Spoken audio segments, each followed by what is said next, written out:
ತಪ್ಪುಗಳೇ ಮಾಡಿದಾರಲ್ಲ, ಇದಕ್ಕೆ ಸಂಬಂಧಪಟ್ಟಂಗೆ ತುಂಬಾ ದೊಡ್ಡ ವ್ಯಕ್ತಿ ಮೇಲೆ ಕೂಡ FIR ಆಗ್ತಾ ಇದೆ. ಹೊಸದಾಗಿ FIR ಆಗಿ ಅರೆಸ್ಟ್ ಆಗುವಂತ ಸಾಧ್ಯತೆಗಳು ಕೂಡ ಜಾಸ್ತಿ ಇದೆ. 100% ಹೋರಾಟ ಮಾಡಿ ಅರೆಸ್ಟ್ ಮಾಡಿಸ್ತೀವಿ, ಅದರಲ್ಲಿ ಡಿಫ್ರೆನ್ಸೇ ಇಲ್ಲ. ಸೌಜನ್ಯ ಪರ ಹೋರಾಟಗಾರರಿಗೆ ಚಕ್ರವರ್ತಿ ಮಾಡ್ತಕ್ಕಂಥ ನಮಸ್ಕಾರಗಳು.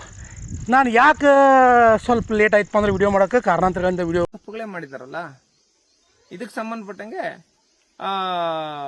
ತುಂಬಾ ದೊಡ್ಡ ವ್ಯಕ್ತಿ ಮೇಲೆ ಕೂಡ FIR ಆಗ್ತಾ ಇದೆ. ಹೊಸದಾಗಿ FIR ಆಗಿ ಅರೆಸ್ಟ್ ಆಗುವಂತ ಸಾಧ್ಯತೆಗಳು ಕೂಡ ಜಾಸ್ತಿ ಇದೆ. 100% ಹೋರಾಟ ಮಾಡಿ ಅರೆಸ್ಟ್ ಮಾಡಿಸ್ತೀವಿ, ಅದರಲ್ಲಿ ಡಿಫ್ರೆನ್ಸೇ ಇಲ್ಲ. ನಾನೇನು ಹೇಳ್ತಾ ಇದ್ದೀನಿ, ಫ್ಲೈಟ್ ಡಾಕ್ಯುಮೆಂಟು ನಕಲು ಮಾಡಿರೋಂಥದ್ದು ನೋಡಿ. ಭಾರತ ದೇಶದಲ್ಲಿ ಎಲ್ಲದಕ್ಕಿಂತ ದೊಡ್ಡ ಕ್ರೈಮ್ ಯಾವ್ದಂದ್ರೆ ನಕಲಿ ದಾಖಲೆಗಳನ್ನ ಸೃಷ್ಟಿ ಮಾಡೋಂಥದ್ದು. ಏನ್ ಬೇಕೋ ಸೃಷ್ಟಿ ಮಾಡ್ತಾರೆ ಇವರು. ಇದಕ್ಕೂ ಸಂಬಂಧಪಟ್ಟಂಗೆ ಈಗ ನಕಲಿ ದಾಖಲೆಗಳು ಸೃಷ್ಟಿ ಮಾಡೋದಕ್ಕೆ ಸಂಬಂಧಪಟ್ಟಂಗೂ ಒಂದು ಕೇಸ್ ಮಾಡೋಣ. ಯಾಕಂದ್ರೆ ತನಿಖಾ ಅಧಿಕಾರಿಗಳಿಗೆ ಇವ್ರು ಕೊಟ್ಟಿರೋ ಅಂತ ಡಾಕ್ಯುಮೆಂಟ್ ಏನೇನಂತೆ, ಈ ಡಾಕ್ಯುಮೆಂಟ್ಗಳೆಲ್ಲ ಫೇಕ್, ಎಲ್ಲ ಎಡಿಟ್, ಎಲ್ಲ DTPL ಕುತ್ಕೊಂಡು ಎಡಿಟ್ ಮಾಡಿರೋಂಥದ್ದು ನೋಡಿ. ಈಗ ನೀವು ನೋಡ್ತಾ ಇದ್ದೀರಾ, ಹೆಸರು ಒಂದು ಹಾಕಿದ್ದಾರೆ, ಹೆಸರು ಎಡಿಟ್, ನೋ ಸ್ಪೇಸ್. ಎಲ್ಲ ಏರ್ಲೈನ್ಸ್ ಅಲ್ಲಿ ಡಬಲ್ ಸ್ಪೇಸ್ ಕೊಡ್ತಾರೆ, ಎಲ್ಲ ಏರ್ವೇಸ್ ಅಲ್ಲಿ ಡಬಲ್ ಸ್ಪೇಸ್ ಕೊಡ್ತಾರೆ. ಗುಗ್ಗು ನನ್ನ ಮಕ್ಕಳು ತಪ್ಪು ಮಾಡೋರೆಲ್ಲ ಒಂದ್ ಕಡೆ ಸಿಕ್ಕಾಕೊಳ್ತಾರೆ ನೋಡಿ. ಇದೇ ಕಾರಣ, ಹಿಂಗೆ ಸಿಕ್ಕಾಕೊಳ್ತಾರೆ. ಸೌಜನ್ಯ ಪ್ರಕರಣದಲ್ಲಿ ನಾನೇ ನ್ಯಾಯ ಕೊಡಿಸ್ತೀನಿ, ನಾನೇ ಹತ್ರ ಇದ್ದು ಏನೇನ್ ಡಾಕ್ಯುಮೆಂಟು ಕಲೆಕ್ಟ್ ಮಾಡಬೇಕು ಪ್ರತಿಯೊಂದು ಡಾಕ್ಯುಮೆಂಟ್ ಕಲೆಕ್ಟ್ ಮಾಡಿದೀವಿ. ಈ ಸುದ್ದಿನ ಜನಗಳಿಗೆ ಮುಟ್ಟಿಸ್ಬೇಕು. ಯಾಕಂದ್ರೆ ಜಾಸ್ತಿ ದಿನ ಆಯ್ತು ನಮ್ಮ ಕಡೆಯಿಂದ ಒಂದು ಅಪ್ಡೇಟ್ ಬಂದು, ಜನಗಳಿಗೆ ಈ ಸುದ್ದಿ ಮುಟ್ಟಿಸ್ಬೇಕು.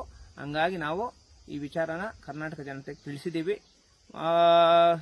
ಒಂದಷ್ಟು ಡಾಕ್ಯುಮೆಂಟ್ನ ನಮ್ಮ ಸಂಘಟನೆಗಳಲ್ಲಿರೋಂಥವ್ರಿಗೂ ನಾನು ಕೊಟ್ಟಿದ್ದೀನಿ. ಯಾವುದೊಂದಕ್ಕೂ ಎಮರ್ಜೆನ್ಸಿಗಿರಲಿ, ಅಕಸ್ಮಾತ್ ಏನಾದರೂ ಹೆಚ್ಚು ಕಡಿಮೆ ಆದರೆ ಈ ಡಾಕ್ಯುಮೆಂಟ್ನ ರಾಜ್ಯದ ಜನತೆ ಮುಂದೆ ನೀವು ಪ್ರೆಸ್ ಮೀಟ್ ಮೂಲಕ ಮಾಡೋದ್ರ ಮೂಲಕ ನೀವು ತಿಳಿಸ್ರಿ ಅಂತ ಹೇಳ್ಬಿಟ್ಟು ನಮ್ಮ ಹತ್ರ ಇರೋಂಥ ಎವಿಡೆನ್ಸ್ ಎಲ್ಲ ನಮ್ಮ ಸಂಘಟನೆಯಲ್ಲಿರೋಂಥ ವ್ಯಕ್ತಿಗಳಿಗೂ ಕೊಟ್ಟಿದ್ದೀನಿ. ಅದರಿಂದ ಏನೇನಾಗ್ತಿತ್ತೋ ಆಗಲಿ, ಕರ್ನಾಟಕ ಜನತೆಗೆ ಇನ್ನು ಕೆಲವೇ ದಿನಗಳಲ್ಲಿ ಸೌಜನ್ಯ ವಿಚಾರವಾಗಿ ನ್ಯಾಯ ಸಿಗುತ್ತೆ. ಎಲ್ಲರಿಗೂ ಒಳ್ಳೇದಾಗಲಿ. Thank you so much. ಜೈ ಭೀಮ್. ನಾನು ಯಾಕೆ ಸ್ವಲ್ಪ ಲೇಟ್ ಆಯ್ತು ಅಂದ್ರೆ ವಿಡಿಯೋ ಮಾಡೋಕ್ಕೆ ಕಾರಣಾಂತರಗಳಿಂದ ವಿಡಿಯೋ ಮಾಡೋದಕ್ಕೆ ಲೇಟ್ ಆಗಿದೆ. ಆದರೆ ವಿಶೇಷವಾಗಿ ಹೇಳ್ಬೇಕಂದ್ರೆ ಸಂದೇಶ್ ಡಾಕ್ಟರ್ ಬಾಬಾ ಸಾಹೇಬ್ ಅಂಬೇಡ್ಕರ್ ಅವರ ಹೆಸರನ್ನು ಹೇಳ್ಕೊಂಡು ಸಂದೇಶ್ ದುಡ್ಡು ಮಾಡಿದಾನು, ಅಥವಾ ಬಡವರಿಗೆ ನ್ಯಾಯವನ್ನು ಕೊಡಿಸಿ ದುಡ್ಡು ಮಾಡ್ಯಾನು, ಅಥವಾ ಸೌಜನ್ಯನ ಹೆಸರನ್ನು ಹೇಳ್ಕೊಂಡು ದುಡ್ಡು ಮಾಡ್ಯಾನು, ನನಗೆ ಗೊತ್ತಿಲ್ಲ. ಆದರೆ ಸಂದೇಶ್ ಮನೆಯನ್ನು ಕಟ್ಟಿದಾನಂತ, ಎಲ್ಲರೂ ಗೃಹ ಪ್ರವೇಶಕ್ಕೆ ಬರ್ರಿ, ಆಮೇಲೆ ಊಟ ಮಾಡ್ಕೊಂಡು ಹೋಗ್ರಿ ಅನ್ನೋಕೆ. ಸಂದೇಶ್ ನಿನ್ನ ಪ್ರಕಾರ ನಾವು ಏನು ಭಿಕ್ಷುಕರದು ಕಾಣ್ತೇವೆ ನಿನಗೆ. ಆದರೂ ಕೂಡ ಏನಪ್ಪ ಅಂದ್ರೆ ನನಗೆ ಬರೋಕ್ಕಾಗೋದಿಲ್ಲ ನಿನ್ನ ಮನೆಗೆ. ಯಾಕಂದ್ರೆ ನೀನು ಸೌಜನ್ಯಗೆ ನ್ಯಾಯ ಕೊಡಿಸ್ತೀನಿ, ನನ್ನಿಂದಲೇ ನ್ಯಾಯ ಸಿಗ್ತದೆ ಅನ್ನೋಂಥ ಎಷ್ಟೋ ಮಾತುಗಳು ನೀನು ಇದ್ದು ಅಲ್ಲ, ಅವೆಲ್ಲ ಎಲ್ಲಿ ಹೋದು ಅನ್ನೋದು ಗೊತ್ತಿಲ್ಲ. ಓಕೆ, ಕೋರ್ಟ್ ಆರ್ಡ್ರ್ ಬಂತು, ಆಮೇಲೆ ನಿನಗೆ ಸ್ಟೇ ಆರ್ಡ್ರ್ ತೊಗೊಂಬಂದಿದ್ದಾರೆ, ನಿನ್ನ ಕೈಲಿ ಆಗ್ತಾ ಇಲ್ಲ, ಒಪ್ಕೊಂಡೆ ನಾನು, ಇಲ್ಲ ತಂದು ಹೇಳಂಗಿಲ್ಲ. ಆದರೆ ನೀವೊಂದು ಕೆಲಸ ಮಾಡಬೇಕಾಗಿತ್ತಲ್ಲ, ನಿನ್ನ ಹತ್ರ ಸತ್ಯನ ಆಗಿದ್ರೆ, ನಿನ್ನ ಹತ್ರ ಇರೋ ದಾಖಲೆಗಳು ನಿಜಾನ ಆಗಿದ್ರೆ, ಅದು ಒಂದು ಹೆಣ್ಣು ಮಗಳಿಗಾಗಿ ಅಥವಾ ನಿನ್ನ ಮಗಳಿಗಾಗಿ ಅಂತ ತಿಟ್ಕ, ನಿನ್ನ ಮಗಳಿಗಾಗಿ ನೀನು ನ್ಯಾಯಕ್ಕಾಗಿ ಹೋರಾಟವನ್ನು ಮಾಡ್ತಾ ಇದೀಯ ಅನ್ನೋದು ನಿನ್ನ ಮನಸ್ಥಿತಿಯಲ್ಲಿ ಏನಾದರೂ ಇದ್ದಿದ್ರೆ ನೀ ಅದನ್ನು ಏನು ಮಾಡ್ತಿದ್ದಪ್ಪ ಅಂದ್ರೆ ಇಡೀ ಕರ್ನಾಟಕಕ್ಕೆ ಅದನ್ನು ತೋರಿಸ್ಬಿಡ್ತಿದ್ದಿ. SIT ಕೊಡೋದು ಬೇಡ್ರಿ, ಡೈರೆಕ್ಟ್ ನ್ಯಾಯಾಲಯಕ್ಕೆ ಹೋಗಿ ಕೊಡ್ಬೋದಾಗಿತ್ತಲ್ಲ, ನೀನು ಕೊಡ್ಬೋದಾಗಿತ್ತು ಇಲ್ಲೋ. ಬಟ್ ನೀ ಏನಪ್ಪ ಅಂದ್ರೆ ನಿಶ್ಚಲ್ ಜೈನ್ ಅಮೇರಿಕಕ್ಕೆ ಹೋಗಿಲ್ಲ ಅನ್ನುವ ಎಲ್ಲ ದಾಖಲೆಗಳು ನನ್ನ ಹತ್ರ ಅದಾವ, ಸೌಜನ್ಯಳಿಗೆ ನ್ಯಾಯವನ್ನು ಕೊಡಿಸಿದ್ರೆ ನಾನೇ ಕೊಡಿಸ್ತೀನಿ ಅಂತಂದು ಹೇಳಾಕ್ತಿದ್ದೆಲ್ಲ. ನಿನ್ನ ನಂಬುತ್ತಿದ್ದೆ ನಾನು. ಯಾವಾಗಂದ್ರೆ ಅದು ನಮ್ಮ ತಂದೆ, ನಮ್ಮ ಪಿತಾಮಹ ಡಾಕ್ಟರ್ ಬಾಬಾ ಸಾಹೇಬ್ ಅಂಬೇಡ್ಕರ್ ಅವ್ರ ಹೆಸರನ್ನ ಹೇಳ್ಕೊಂಡು ಉಪಜೀವನವನ್ನು ನಡೆಸಾಕತ್ತಿದ್ದೆಲ್ಲ, ಆವಾಗ ನಾನು ನಿನ್ನ ನಂಬ್ತಿದ್ನಿ. ಆದರೆ ನೀನು ಯಾವಾಗ ಸೌಜನ್ಯನ ಹೆಸರನ್ನ ಹೇಳ್ಕೊಂಡು ಬಂದು ಆ ಸೌಜನ್ಯ ಮಹಾತಾಯಿ ನಿನಗೇನು ಬಾ ಅಂದಿದ್ಲು, ನಿನಗೆ ಆ ಹೋರಾಟದಲ್ಲಿ ಪಾಲ್ಗೊಳ್ಬೇಕು, ನೀ ಬರಬೇಕು, ನಿನ್ನಿಂದ ನ್ಯಾಯ ಸಿಗ್ತದೆ. ಮಹೇಶ್ ಶೆಟ್ಟಿ ತಿಮ್ಮರೊಡ್ಡಿ ಮತ್ತು ಗಿರೀಶ್ ಮಠನವರು ಶಂಟಾರಕ್ಕದಾರ. ಆಮೇಲೆ ಸೌಜನ್ಯಳ ತಾಯಿ ಎದಕ್ಕದಾಳ ಪಾಪಕ್ಕೆ, ಜಯಂತಿ ಆಗಿರ್ಬೋದು. ಆಮೇಲೆ ಸಮೀರ್ MD ವಿಡಿಯೋ ಮಾಡಿದ್ದ. ಇಡೀ ಕರ್ನಾಟಕದ ಮಹಿಳಾ ಮಣಿಗಳು ಅದಾರ ಅದರಲ್ಲಿ, ಮಹಿಳಾ ಆಯೋಗ ಅದ ಅದರಲ್ಲಿ, ಇಡೀ ಕರ್ನಾಟಕದ ನನ್ನಂಥ ಎಷ್ಟೋ ಯುವಕರು ಅದಾರ ಅದರಲ್ಲಿ, ಎಷ್ಟೋ ಯೂಟ್ಯೂಬರ್ಸ್ಗಳು ಅದಾರ. ಇವರೆಲ್ಲ ಇನ್ನು ಶಂಟಾರಕ್ಕದಾರಲ್ಲಿ.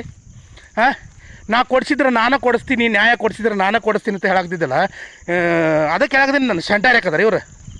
ಮತ್ತು ನೀ ಎಲ್ಲಿ ಹೋಗಿಪ್ಪ ನೋಡು ಸಂದೇಶ್, ನೀನು ಒಬ್ಬ ದಲಿತ ವ್ಯಕ್ತಿ ಇರ್ಬೋದು, ಆಮೇಲೆ ನೀನು ಒಬ್ಬ ಡಾಕ್ಟರ್ ಬಾಬಾ ಸಾಹೇಬ್ ಅಂಬೇಡ್ಕರ್ ವಾದಿ ಅನ್ನೋದಕ್ಕೆ ಹೇಳೋದಕ್ಕೆ ನನಗೆ ನಾಚಿಕೆ ಆಗೋದು. ಯಾಕಂದ್ರೆ ಇಲ್ಲ, ಅಂಬೇಡ್ಕರ್ ಅವರು ಈ ರೀತಿಯಾಗಿ ಹೇಳಿಲ್ಲ, ಬಟ್ ನೀನು ಆ ರೀತಿಯಾಗಿ ಮಾಡ್ತಾ ಇದೀಯ.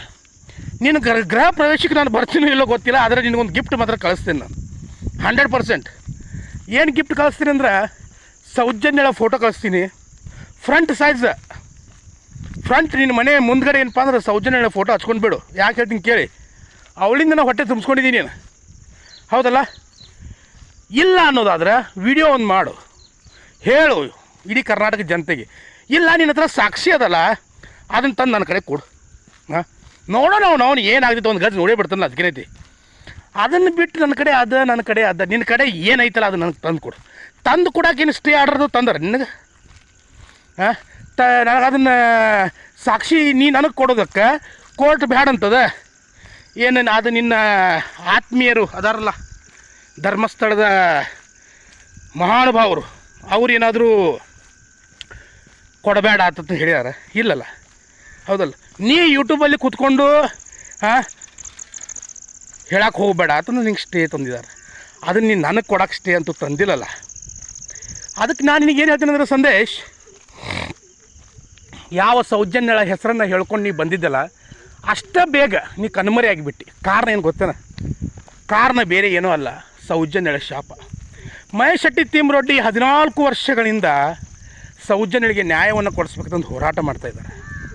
ಹಾಂ, ಈಗ ಅವ್ರು ಮುಂಚೂಣಿಯಲ್ಲಿ ಅದಾರ, ಅವ್ರ ಹಿಂದ್ಗಡೆ ಸುಮಾರು ಜನ ಅದಾರ. ಅದರಲ್ಲಿ ನಮ್ಮ ಉತ್ತರ ಕರ್ನಾಟಕದ ಹುಲಿಯಾಗಿರ್ತಕ್ಕಂಥ ಗಿರೀಶ್ ಮಟ್ಟಣ್ಣನವರು ಕೂಡ ಈಗ ಸದ್ಯಕ್ಕೆ ಏನಪ್ಪ ಅಂದ್ರೆ ಅವರು ಕೂಡ ಆ ಒಂದು ಹೋರಾಟದಲ್ಲಿ ಅದಾರ, ಸಂಪೂರ್ಣವಾಗಿ ತಿಳ್ಕೊಂಡು. ನೀ ನಂದು ಎಲ್ಲಿ ಇಡ್ಲಿ, ನಾ ಎಲ್ಲಿ ನಿಂತು ಅಳಿಗಾಡ್ಸ್ಲಿಕ್ಕೆ ತಿಳ್ಕೊಂಡ ನೀನು ಏನು ಮಾಡಿಬಿಟ್ಟಿದ್ದೀಪ್ಪ ಅಂದ್ರೆ ಅದ್ರಾಗ ಬಂದುಬಿಟ್ಟಿದ್ದಿ. ಆದ್ರೆ ಸೌಜನ್ಯ ಭಾಳ ದೊಡ್ಡ ಶಕ್ತಿ ಇರ್ತಕ್ಕಂಥ ಒಂದು ಅದು ಏನೋ ಅಂತಾರೆ ಅದಕ್ಕೆ, ದೇವತೆ ಅವಳು. ಅವಳಿಗೆ ಗೊತ್ತಾಯಿತು ನೀ ಯಾರು ಅನ್ನೋದು. ನಿನ್ನನ್ನು ಆದಷ್ಟು ಬೇಗ ಏನು ಮಾಡಿಬಿಟ್ರಪ್ಪ ಅಂದ್ರೆ ಸೈಡ್ ಔಟ್ ಮಾಡಿಬಿಟ್ಟಳಕ್ಕೆ. ಸಂದೇಶ್, ಅಂಬೇಡ್ಕರ್ ಅವರು ಹೇಳಿರ್ತಕ್ಕಂಥದ್ದು ಶಿಕ್ಷಣ ಅಂದರೆ ಒಂದು ಹಾಗಲಕಾಯಿ ಥರ, ಅದು ತಿನ್ನೋದಕ್ಕೆ ಕಹಿ ಇರ್ತದೆ, ಅದರ ಆರೋಗ್ಯಕ್ಕೆ ಭಾಳ ಒಳ್ಳೆಯದು. ಸೊ ಅದನ್ನು ನೀ ಎಷ್ಟು ಪಡ್ಕೊಂಡಿದೆಯೋ ನನಗೆ ಗೊತ್ತಿಲ್ಲ, ನಿನ್ನ ಆರೋಗ್ಯ ಎಷ್ಟು ಮಟ್ಟಿಗೆ ಸರಿ ಅದನೋ ಅದು ಕೂಡ ನನಗೆ ಗೊತ್ತಿಲ್ಲ. ನೀನು ಸೌಜನ್ಯಳಿಗೆ ನ್ಯಾಯ ಕೊಡಿಸ್ಬೇಕು ಅನ್ನೋ ಆಶಾ ಭಾವನೆಯಲ್ಲೂ ಕೂಡ ನಾನಿಲ್ಲ. ಆಮೇಲೆ ನೀ ಈ ಹೋರಾಟದಲ್ಲಿ ಬರಬೇಕು, ನಿನ್ನಿಂದಲೇ ಸಿಗಬೇಕು ಅನ್ನೋದು ಕೂಡ ಏನೂ ಇಲ್ಲ. ನೀ ಒಂದು ಸಂಘಟನೆಯನ್ನು ಕಟ್ಕೊಂಡ ಅದರಿಂದ ಎಷ್ಟು ದುಡ್ಡು ಮಾಡಿಯೋ ಏನು ಬಿಟ್ಟಿದೆಯೋ ಅದು ನನಗೆ ಗೊತ್ತಿಲ್ಲ. ಆದರೆ ದಯವಿಟ್ಟು ಒಂದು ಮಾತು ಹೇಳ್ತೀನಲ್ಲ, ಇನ್ನೊಂದು ಸಾರಿ ವಿಡಿಯೋ ಮಾಡು, ಹಾಂ, ಕ್ಷಮೆ ಅಂತ ಕೇಳ್ಕೊ. ತಪ್ಪಾಗ್ಯದ ನಂದ, ಸುಳ್ಳು ಸುದ್ದಿ ಎಬ್ಬಿಸಿದ್ದು ನಾನು, ಸೌಜನ್ಯಳಿಗೆ ನನ್ನ ಕೈಯಿಂದ ನ್ಯಾಯ ಕೊಡಿಸೋದಕ್ಕಾಗೋದಿಲ್ಲ ಅಂತ ಹೇಳು. ಓಕೆ, ಎಲ್ಲೋ ಒಂದು ಕಡೆ ಆ ತುಡುಗು ಬೆಕ್ಕ ಹಾಲು ಕುಡಿದು ಹೋಗಿ ಮುಚ್ಚಿಟ್ಕೊಳ್ತೈತಲ್ಲ, ಹಂಗೆ ದಯವಿಟ್ಟು ಕುಂಡಕ್ಕೆ ಹೋಗಬೇಡ ಮಿಸ್ಟರ್ ಸಂದೇಶ್. ಸೌಜನ್ಯಳಿಗೆ ನ್ಯಾಯ ಸಿಗ್ತದೆ. ಸುಪ್ರೀಂ ಕೋರ್ಟ್ ಮರು ತನಿಖೆಗೆ ಆದೇಶವನ್ನು ನೀಡ್ತದೆ. ಅತ್ಯಾಚಾರಿಗಳು 100% ಧರ್ಮಸ್ಥಳದಲ್ಲಿನ ಅದಾರ. ಅದೇ ನನ್ನ ಮನೆಯಾಗೂ ಇಲ್ಲ, ನಿನ್ನ ಮನೆಯಾಗೂ ಇಲ್ಲ ಸಂದೇಶ್. 100% ಧರ್ಮಸ್ಥಳದಲ್ಲಿನ ಅದಾರ. ಅವ್ರು ಸಿಗ್ತಾರ, ಅವ್ರ ಕುಂಡ್ಯಾಗ ಬೆಂಕಿ ಹತ್ಯದ. ಅದಕ್ಕೆ ಸಪೋರ್ಟ್ ಮಾಡ್ತಕ್ಕಂಥ ಕೆಲವೊಂದಿಷ್ಟು ಮೇನ್ ಸ್ಟ್ರೀಮ್ ಮೀಡಿಯಾಗಳು, ಹೇಲ್ ತಿನ್ನೋ ಮೀಡಿಯಾಗಳು ಏನದಾವಲ್ಲ, ಅವು ಕೂಡ ಇವತ್ತಿಲ್ಲ ನಾಳೆ ಹೇಳಿ ತಿನ್ಕೋತಾನೆ ಹೋಗ್ತಾವೆ. ಆಮೇಲೆ ನಿಮ್ಮ ಅಂಥವ್ರು ಏನು ಕೆಲವೊಂದಿಷ್ಟು ಜನ ಬಂದು ಸುಳ್ಳು ಹೇಳ್ಕೊಂಡು ಹೋದ್ರಲ್ಲ, ನೀವು ಕೂಡ ಒಂದು ದಿನ ಏನಪ್ಪ ಅಂದ್ರೆ ಸಂದೇಶ ಆದರೆ ಒಂದು ಮಾತು ಹೇಳ್ತೀನಲ್ಲ, ಈ ನೀ ನಮ್ಮ ವ್ಯಕ್ತಿ ಅಂತ ಹೇಳ್ತೀನಿ ನಿನಗೆ ನಾನು. ನಮ್ಮ ವ್ಯಕ್ತಿ, ನೀ ಏನು ದೊಡ್ಡ ಹೋರಾಟಗಾರ ಅಲ್ಲ. ನಿನ್ನಂಥ ಹೋರಾಟಗಾರನ ಭಾಳ ಮಂದಿ ನೋಡೇನು ನಾನು. ಓಕೆ ಸಂದೇಶ್, ನೀ ಏನು ದೊಡ್ಡ ಹೋರಾಟಗಾರ ಅಲ್ಲ. ಹಾಂ, ನೀ ಮಾರಾಟಗಾರ ಇರ್ಬೋದು ಅನ್ನಿಸ್ತದೆ ನನಗೆ. ಯಾಕಂದ್ರೆ ನೀ ಅಂಬೇಡ್ಕರ್ ವಾದಿ ಆಗಿದ್ದರೆ ಈ ರೀತಿ ಮಾಡ್ತಾ ಇರಲಿಲ್ಲ. ಅದು ಸಂದೇಶ್ ನಿನಗೊಂದು ಮಾತು ಹೇಳ್ತೀನಿ, ನೆನಪಿಟ್ಕೋ ಸಂದೇಶ್. ಅಂಬೇಡ್ಕರ್ ಅವರು ಪ್ರಾಮಾಣಿಕವಾಗಿ ಹೋರಾಟ ಮಾಡೋದಕ್ಕೆ ಹೇಳಿದ್ದಾರೆ ಸಂದೇಶ್.